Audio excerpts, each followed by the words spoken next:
de Venezuela durante los 2 primeros meses del año 2022.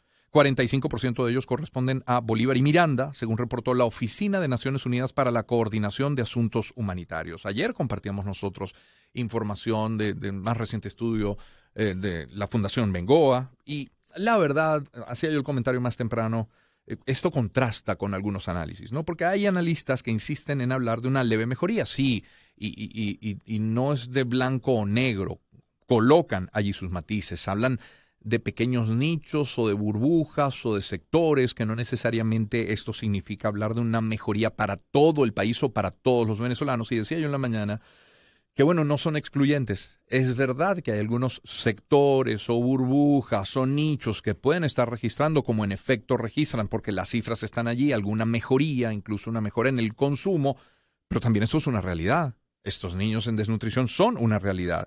Encuestadoras como Data Analysis, ayer conversamos con José Antonio Gil Yepes, aseguran que 54% de los venezolanos percibe mejor su situación personal y familiar, no así la del país. Hacía esa aclaratoria. Investigaciones apuntan a un 70 u 80% de pobreza, mismo Data Analysis lo comentaba, y ojo, que si lo combinamos con lo que conversamos con Asdrúbal Oliveros de Ecoanalítica, Asdrúbal ayer mismo temprano nos decía 85% de los venezolanos percibe entre $1 y $299 mensuales. Eso es muy poco. Mientras más pobres los ciudadanos utilizan más de sus pocos ingresos exclusivamente en alimentación, y aunque no alcance, es en efecto la prioridad. Así que de alimentación queremos y necesitamos hablar, y lo hacemos con Marianela Herrera. Ella es médico con posgrado en nutrición clínica de la Universidad Simón Bolívar, miembro del Observatorio Venezolano de la Salud, investigadora del Centro de Estudios del Desarrollo CENDES, profesora de la Universidad Central de Venezuela y miembro del Consejo Directivo de la Fundación Bengoa. Doctora Herrera, ¿cómo está? Buen día. Buen día, Román. Mucho gusto de estar contigo. Doctora, decía yo que no son excluyentes estas realidades. Por una parte, alguna mejora leve, incluso mejora en el consumo, pero el tema de la desnutrición, que lo recoge Bengoa y que lo recoge este estudio al que he hecho referencia a la Oficina de Naciones Unidas para la Coordinación de Asuntos Humanitarios. ¿Qué está comiendo el venezolano? ¿Cómo está comiendo el venezolano? Y estamos hablando en abril 2022, pero a partir de su más reciente estudio. ¿Qué está ocurriendo en alimentación? Bueno, fíjate, esto es un retrato de la profunda crisis que se ha vivido en Venezuela desde hace ya un largo tiempo. Esta crisis, recordemos que que ha sido y que continúa siendo una crisis muy difícil de describir por lo desigual, por las brechas que encierra en sí misma. Ya lo comentabas tú, hay un rango de ingresos, por ejemplo, entre $1 y $299. Eso es poco en general. El que está ganando $299 es un ingreso muy bajo si lo comparamos con el resto de la región, del mundo, etcétera. Pero si lo comparas con el de $1, por supuesto hay una brecha enorme. Sí. Y esto es muy difícil de describir. Sí. Entonces, partiendo de esa base, obviamente tú allí tienes de todo en el rango de quien puede comprar solamente una harina de maíz precocida, o quien recibe solamente, o quien depende del programa de beneficiarios CLAP, o quien necesita un poco de ayuda del vecino, del que tiene enfrente, pasando por el que tiene acceso a la burbuja y puede prestar un servicio, porque la burbuja está constituida solamente por servicios y por comercialización.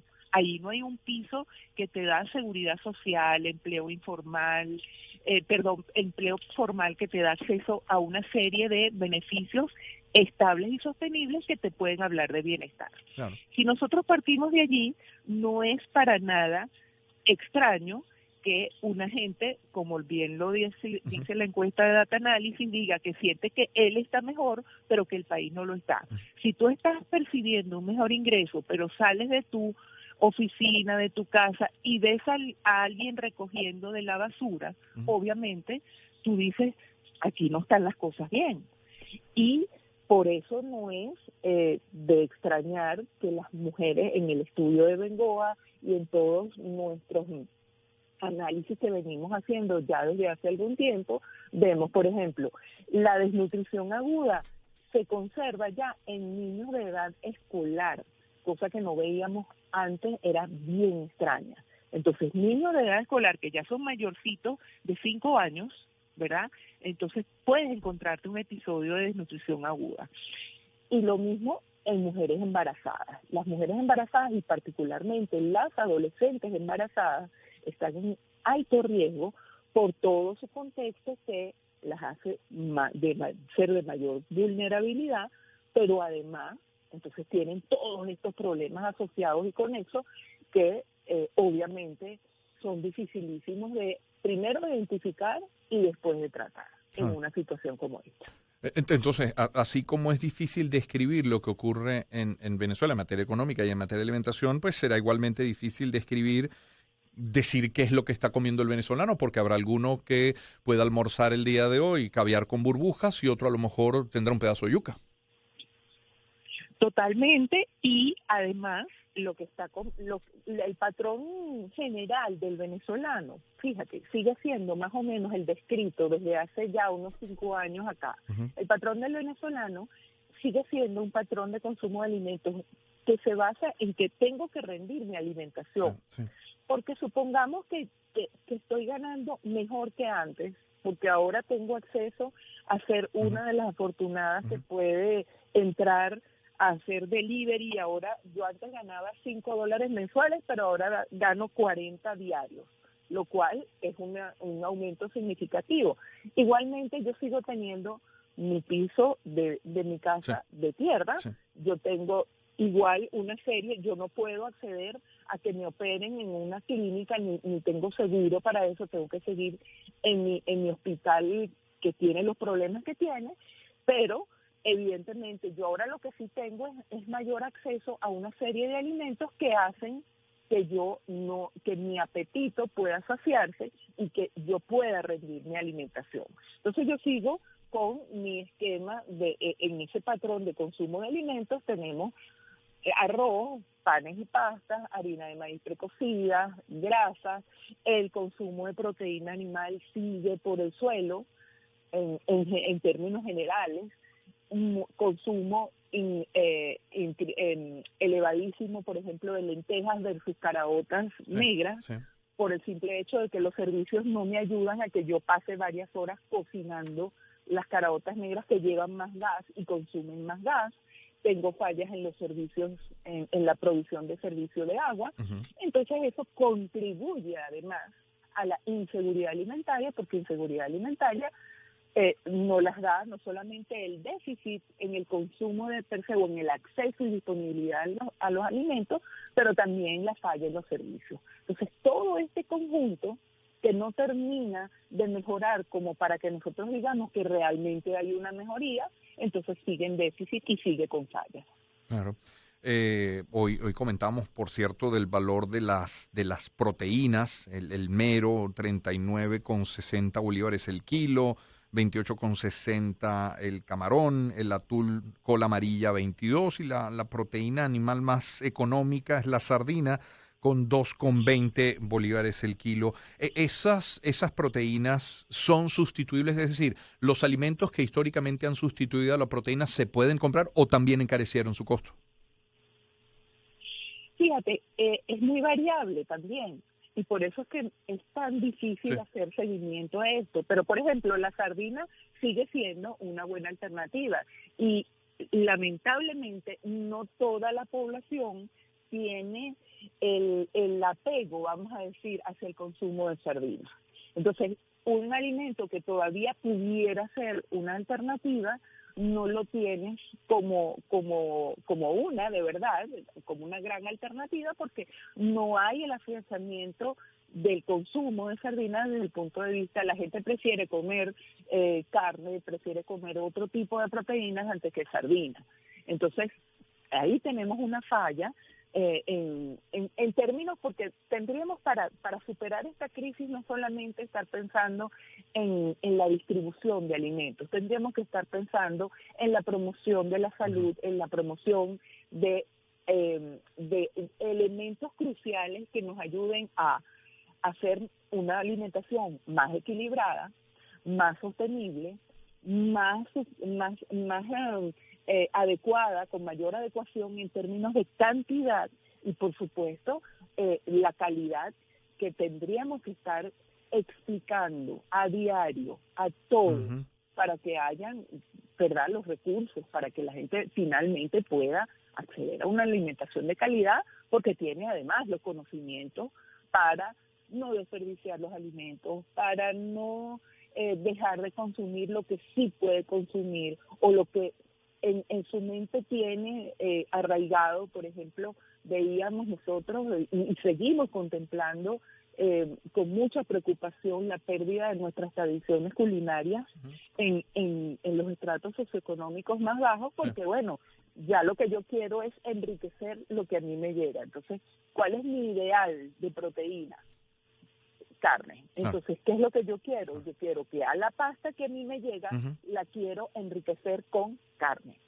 Entonces, ¿dónde me queda la sardina allí? Y hubo un tiempo en que nosotros comíamos pasta con sardina y caraotas, y es un plato que realmente, si tú te pones a reflexionar sobre eso, pues cubre muchísimo los requerimientos nutricionales. Incluso había un chef que lo replicó de una manera muy bonita y muy como para hacer gourmet, una exaltación de ese plato. Y de ahí tendríamos que estarnos agarrando nosotros para poder mejorar los hábitos de consumo en este momento. Estamos conversando con la doctora Marianela Herrera. ¿Qué sectores de la población necesitan mayor atención? Vengo, entiendo que de zonas rurales como las más vulnerables, con la mayor dificultad en el acceso a los alimentos, ¿no? Definitivamente. Nuestra experiencia en las zonas rurales ha sido y continúa siendo muy dolorosa, por ponerle un término que todos, con el que todos nos podamos alinear. Muy dolorosa. Lo que estamos viendo en las zonas rurales es sencillamente devastador en términos del acceso a alimentos, en términos de la energía que tiene la gente para sobrellevar la crisis, para poderle hacer frente, para superar eso. Y realmente las zonas rurales necesitan de nuestra atención, necesitan además necesitan el compromiso de seguir trabajando por ellas, pero desde una perspectiva mucho más integral, mucho más holística, donde podamos realmente conquistar el ánimo de la gente para que cultive su propia agencia individual, para que sea independiente, para que esas ganas de ganármelo yo sean las que priven en este momento. Ayer conversábamos, doctora Herrera, con representantes del Foro Cívico y nos comentaban que entre los puntos que conversaron en su encuentro en Miraflores con Nicolás Maduro y algunos otros representantes del Ejecutivo, se habló de la crisis humanitaria compleja. ¿Qué debería hacerse o qué puede hacerse en el sector alimentación? Porque así como todos empujamos en su momento para que Venezuela tuviera acceso a las vacunas, por ejemplo, para atender la crisis por COVID-19, ¿qué podemos hacer en materia alimentaria? Fíjate, yo creo que aquí hay que hacer un reenfoque de lo que fue el país, de lo que es el país y de lo que puede ser. La reinstalación de un sistema agroalimentario que se enfoque en lo que puede producir el país, que pueda generar empleo, que pueda realmente insertarse en una nueva economía que relacione la producción de alimentos con el área turística, gastronómica y enfocada hacia las atracciones y a los atractivos locales que tiene Venezuela, pudiera ser una maravilla en términos de motivación para lo que estamos viendo que a la gente le gusta. En Venezuela, fíjate, si algo de las cosas buenas que tiene la burbuja es que nos ha permitido encontrar algo que de verdad los venezolanos como que nos gusta hacer. A nosotros nos gusta la gastronomía Fíjate, a mí me impresiona, independientemente de quién sea el dueño de algún restaurante o el quien sea el proveedor de servicio, a mí me impresiona el buen servicio. Yo no sé si quienes me escuchan estarán de acuerdo, pero uno nada más que pasa por enfrente de un restaurante caminando y la gente sale, te explica, aunque no vayas a comer, pero hay un interés. Entonces ese interés hay que tomarlo. ¿Por qué vas a hacer algo para lo que no eres bueno? Para esto eres bueno, entonces vamos a sacarle provecho, vamos a motivar a nuestra gente, porque eso es algo que necesitamos en este momento. Necesitamos motivación, necesitamos engancharnos con lo que nos gusta. Y ahí hay una ventana de oportunidad de desarrollo desde el sistema agroalimentario, desde la tierra hasta la mesa.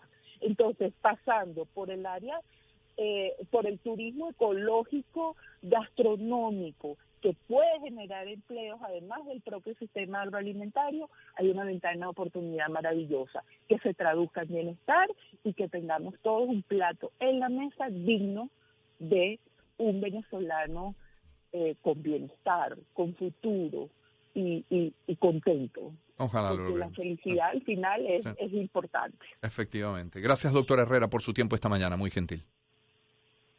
Muchas gracias a ti, Román. Feliz día. Marianela Herrera es médico con posgrado en nutrición clínica de la Universidad Simón Bolívar. Es miembro del Observatorio Venezolano de la Salud, investigadora del Centro de Estudios del Desarrollo CENDES, profesora de la Universidad Central de Venezuela y miembro del Consejo Directivo de la Fundación Bengoa. A manera de dato nada más, si consideramos el salario mínimo en $39, eso significa la tasa de cambio el día de hoy, 172 bolívares, un poco menos, 172 bolívares. Bueno, un kilogramo de mero cuesta 39,60, representaría 23% del ingreso en un mes por un kilo de mero.